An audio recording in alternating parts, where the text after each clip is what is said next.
what I wanted to do is give you a little overview of what we are trying to do through our redress struggle. And through that to say that really the history and the experience of the Japanese Americans and Japanese Latin Americans is intertwined. And we really see this through this wartime experience in our redress struggle. Because the way we look at it, the Japanese Latin Americans are really part of the Nikkei community here in the United States. So while, you know, the Japanese Americans talk about their immigration stories, we also have our migration stories. But for Japanese Latin Americans who came, you know, during the war, we were kidnapped and brought here. And so while the Japanese Americans talk about the internment and focus mostly on the Wartime Relocation Authority camps, we'd say that's when we actually integrated into the Japanese American community, but more in the Department of Justice camps and the Army facilities. And while the internment happened for mostly the Japanese Americans who were citizens and residents here, for the Japanese Latin Americans, we were called illegal aliens, even though it was the government who knowingly brought us here and put us in the camps.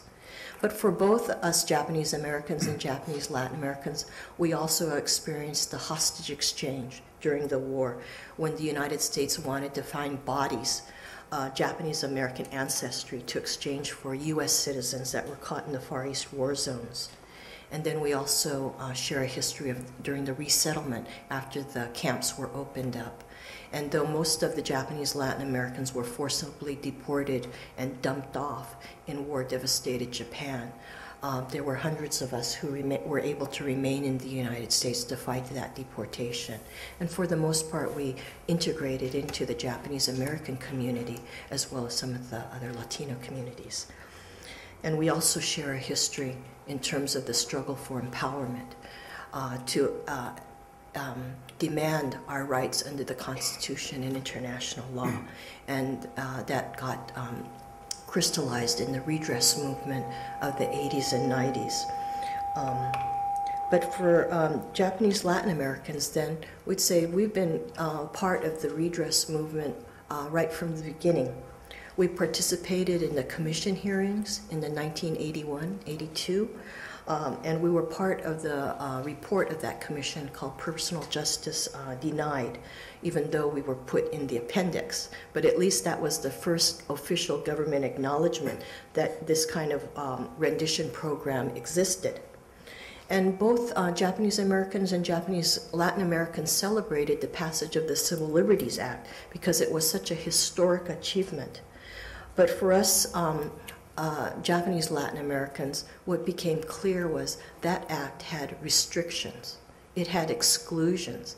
There were people that were not deemed eligible to receive that redress. And for the most part, the Japanese Latin Americans fit that category because we were classified as illegal aliens.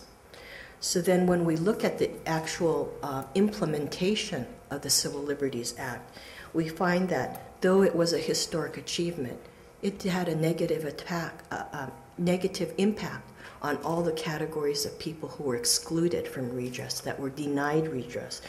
And that wasn't just the Japanese Latin Americans. There's hundreds of Japanese Americans that were also excluded. And then let us not forget that the educational mandate of the Civil Liberties Act has not been fulfilled.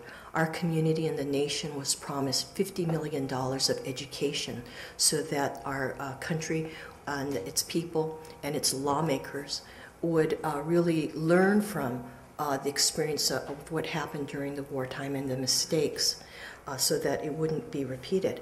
But unfortunately, only $5 million was expended in the last year of the 10-year redress program. So our country is still due $45 million of educational programs and educational redress. And I think all of us would agree that in the aftermath of 9/11, in the situation that we face today, we need that education money more than ever so that we can understand what the lessons from our past because of the challenges, the really severe challenges that we face today. Hopefully we can glean something from the past that can help us as we move forward. So As our families and the internees, former internees, understood that the government was actively denying us redress, we joined with the Japanese American community to go on community delegations to Washington, D.C. to ask for inclusion under the Civil Liberties Act. But for the most part, we were denied. In fact, the government said, "You're going to have to sue us." And that's what we did. And that was the filing of the Mochizuki lawsuit, and in addition, 4 other lawsuits as well. But the Mochizuki lawsuit ended in a controversial settlement. Basically, the government made this offer as a take-it-or-leave-it offer to end the lawsuit. But for the most part, the internees thought that we needed to do that. We needed to accept the settlement because this would be the first official acknowledgement that wrongdoing was happened and that there would be some type of apology letter, even though it turned out the apology letter that we got didn't mention Latin America and didn't explain the scope of the violations. But at that point, we thought it was important, especially since so many of our elders had been passing away, that it was important to have for them an acknowledgement that they had suffered wrongdoing at the hands of the U.S. government.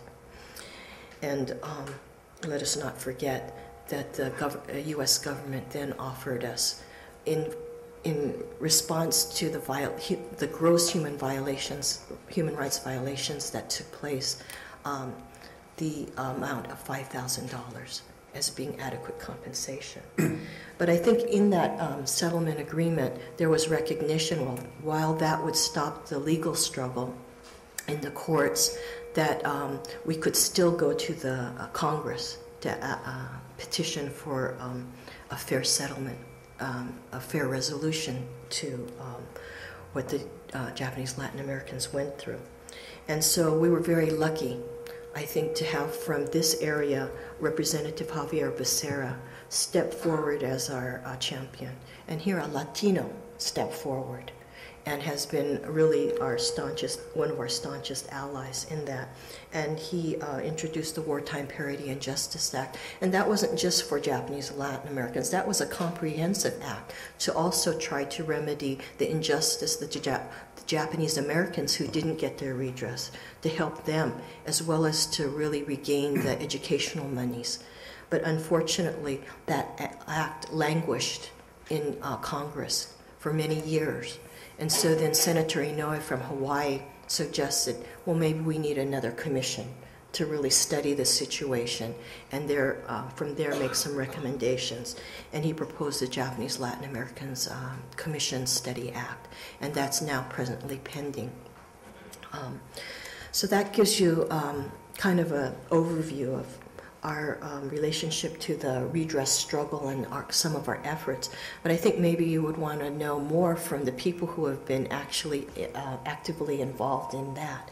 And we're very lucky to have these 3 activists with us today. And